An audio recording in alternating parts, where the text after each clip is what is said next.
Selamat berjumpa kembali bersama saya dalam acara Serambi Religius.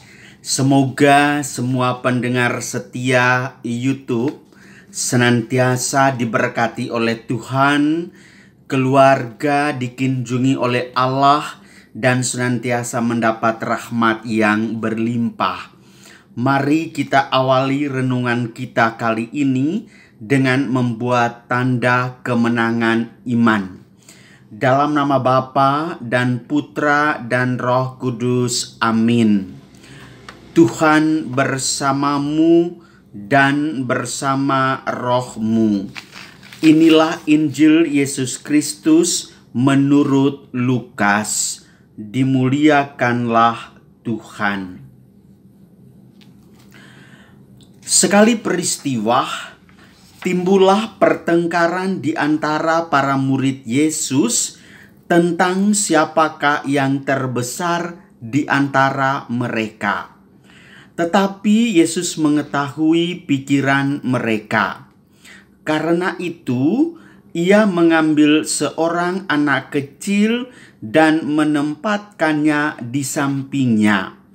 Lalu Ia berkata kepada mereka, "Barang siapa menerima anak ini demi namaku, dia menerima aku. Dan barang siapa menerima aku, menerima dia yang mengutus aku. Sebab yang terkecil di antara kalian, dialah yang terbesar." Pada kesempatan lain, Yohanes berkata, "Guru, kami melihat seseorang mengusir setan demi namamu, dan kami telah mencegahnya karena ia bukan pengikut kita." Tetapi Yesus menjawab, "Jangan kalian cegah, sebab barang siapa tidak melawan kalian, dia memihak kita." Demikianlah Injil Tuhan. Terpujilah Kristus.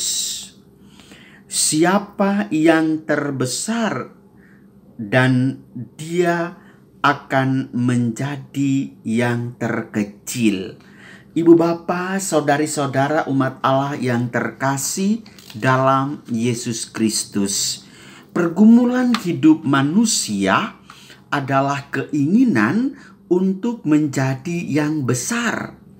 Besar dalam harta kekayaan, besar dalam derajatnya, besar dalam kekuasaannya, besar dalam popularitasnya, dan masih panjang litani kebesaran seseorang. Oleh karena itu, orang berjuang terus-menerus supaya ia menjadi yang terbesar. Dewasa ini kita telah memasuki hari kedua kampanye pilkada serentak di seluruh Nusantara Indonesia. Para paslon, pasangan calon, entah itu gubernur, entah itu bupati, entah itu wali kota, mereka terus berjuang. Supaya apa? Supaya mereka menjadi orang besar di tingkatan provinsi, di tingkatan kabupaten, atau di tingkatan kota madya. Itulah perjuangan mereka. Dan mereka berjuang mati-matian itu. Dari secara halal maupun secara tidak halal mereka tempuh. Dan jangan pernah berpikir bahwa pelaksanaan pilkada dalam konteks kecil sekalipun berjalan murni dan sejujur-jujurnya. Saya harus mengatakan terus terang kepada ibu bapak saudari-saudara pendengar, sesungguhnya ada celah-celah yang dilakukan dalam tanda petik secara tidak halal untuk menjadi yang terbesar itu. Namun pertanyaan lanjutnya adalah, apa yang mereka kampanyekan?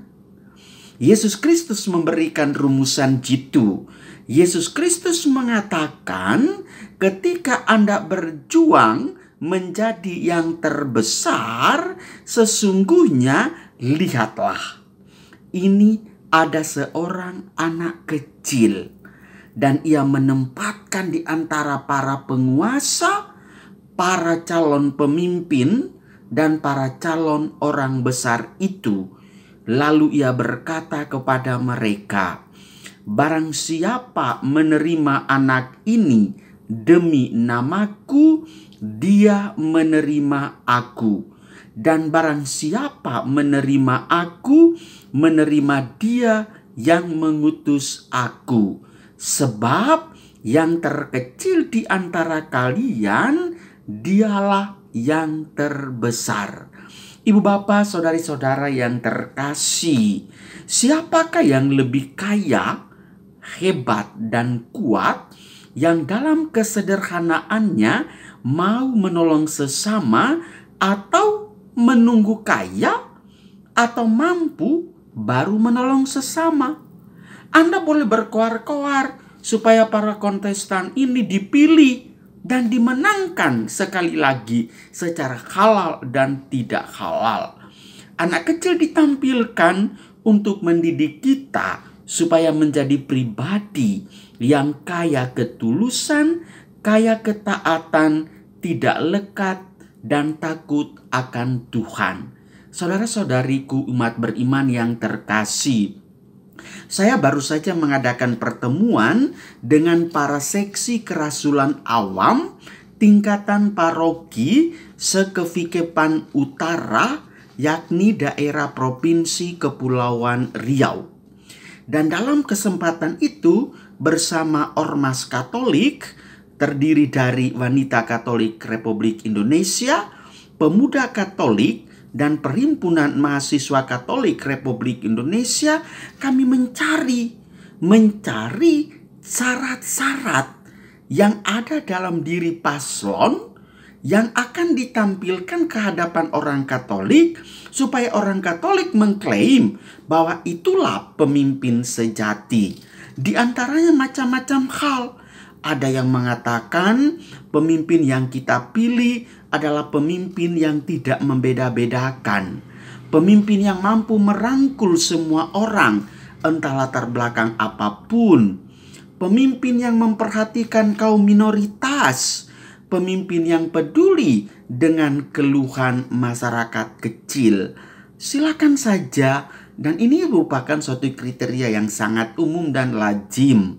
Persoalannya adalah, apakah pasangan orang yang mau menjadi orang besar ini memenuhi kriteria yang kita tampilkan atau tidak?